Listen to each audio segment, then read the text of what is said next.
ইরানের ৩টি গুরুত্বপূর্ণ পারমাণবিক স্থাপনায় হামলা চালানোর পর যুক্তরাষ্ট্রের প্রেসিডেন্ট ট্রাম্প বলেন, মূল ইউরেনিয়াম সমৃদ্ধকরণ কেন্দ্র পুরোপুরি ধ্বংস করা হয়েছে। ফোর্দো, নাতানজ ও ইস্পাহান এই ৩টি কেন্দ্রই ইরানের পরমাণু কর্মসূচির প্রাণভোমরা। ট্রাম্পের দাবি, এই আঘাতে ইরান অন্তত কয়েক বছর পিছিয়ে পড়েছে এবং তাদের পারমাণবিক হুমকি এখন আর অবশিষ্ট নেই।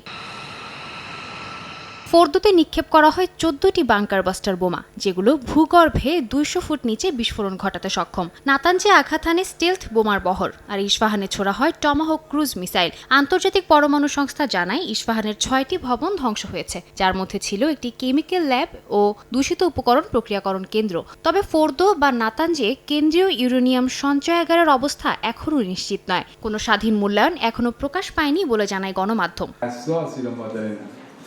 ইরান বলছে, হামলার আগেই মূল উপকরণ সরিয়ে ফেলা হয়েছিল। ইরানের রাষ্ট্রীয় টিভিতে এক উপদেষ্টা দাবি করেন, স্থাপনাগুলো খালি ছিল, তাই বড় ধরনের ক্ষতি হয়নি। আন্তর্জাতিক পরমাণু সংস্থা ও গালফ রাষ্ট্রগুলো জানায় কোনো তেজস্ক্রিয় পদার্থ লিক হয়নি, যা ইঙ্গিত করে মূল সমৃদ্ধ ইউরেনিয়াম এখনও হয়তো অক্ষত আছে। বিশ্লেষকদের দাবি, হামলার আগে থেকেই ইরান হামলার প্রস্তুতি নিচ্ছিল, যদিও মজুদ কোথায় সরিয়ে নেওয়া হয়েছে তা এখনও জানা যায়নি।